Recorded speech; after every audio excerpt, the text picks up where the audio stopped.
Your hamstrings are designed to do this. Hi guys, Tom Morrison here, and this is the hamstring slider exercise, which, as a lot of hamstring exercises don't do, is that actual action of pulling your heels towards your butt. And that is essentially what we want to start to work on. So this is the full variation. If Jenny takes a rest for a second, we want you to be able to do 3 sets of 15 reps of those, with just thinking of it as like an easy warm-up to do. It shouldn't be a big deal. But what we notice most of the people that are struggling with, say, back pain, or they're really struggling to feel their hamstrings, their deadlifts, things like that, is that they really struggle to do this exercise. They struggle to keep the hip extended the whole time. So you see here, Jenny's hips are closed. She's just pulling the heels up to the bum, and then her hips are lifting as an afterthought. So you want to be able to keep your hips extended as you actually do this movement. So for a lot of people, we're going to take the hamstring sliders away from Jenny right now, and we're going to show you guys how to build up to that full variation, how to essentially break a movement down so that you can get there at your own pace. So what Jenny's going to do first of all is glute bridge up. She makes sure that her hips are fully open at the front, her glutes are squeezed, and from there what she does is she doesn't change position at all, she just pulls her heels towards herself a little bit. So very little movement here, but from there straight away she should be able to feel her hamstrings in this position, okay? You can hold this for around 10 seconds. Don't go balls to the wall right at the start. Just pull in with like a 5 out of 10 tension and just get used to holding that position. From there, Jenny can walk her feet out a little bit to a bit of a wider position. So this is as if she'd started the hamstring slider and just paused almost in the middle. Same idea, she pulls back so that she's aware of her hamstring. She should really feel the backs of the legs working hard here. Check that your neck's relaxed in this position as well. Whenever you're trying to figure out a movement, it's very common for your neck to tense up on you, so make sure your neck's nice and relaxed. Then you can walk out a little bit again. And then the heels toes are more up to the ceiling now, and she pulls in again, and just hold that for around 10 seconds. Make sure you're breathing, and then also walk out a little bit more, and then final one so legs are almost straight, and pull in again. So we'll give Jenny a little rest here.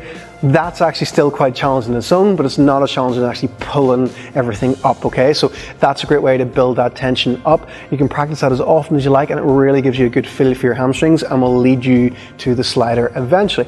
Another really nice drill to work on is a hamstring walkout. So starts in the same position, you're in the glute bridge, and Jenny just slowly walks herself out with about 10 steps until her legs are relatively straight, hips are still off the ground.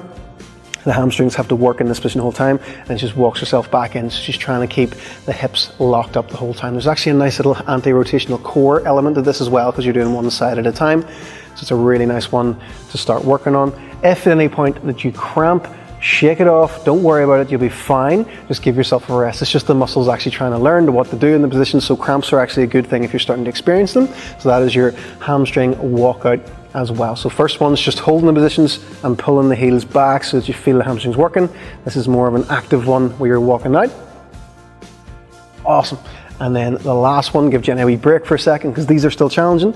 Last 2 variations you can have is going to be the negative with the hamstring slider. So if Jenny gets her heels on the sliders there, and she just starts at the top and she just tries to slowly push her feet away. So you're actually going to feel your quads a bit more in this one, but you're still trying to work on keeping the hips extended. So you can just work on the negative, and then at the bottom she can let the hips drop, pull back in, lift the hips up, and then push out nice and slowly just to get that feel for the full variation.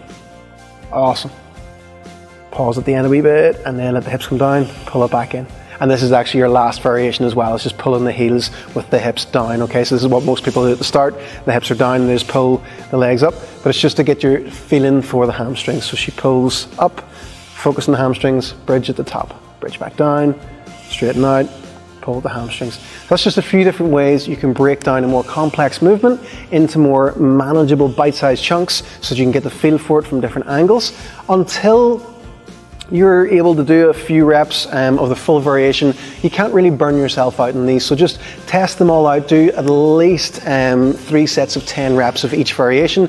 See your hamstrings feel the next day. If they feel okay, you're good to go again the second day. So practice it until you can get to that full variation. If Jenny shows one more time of the full thing, so the hips are extended, she pulls herself up, and then she brings them back down again. So that's your full hamstring slider. That's how you can break it down, that's how you can acquire them, and that's what's going to give you more strong, happy, healthy hamstrings. Okay guys?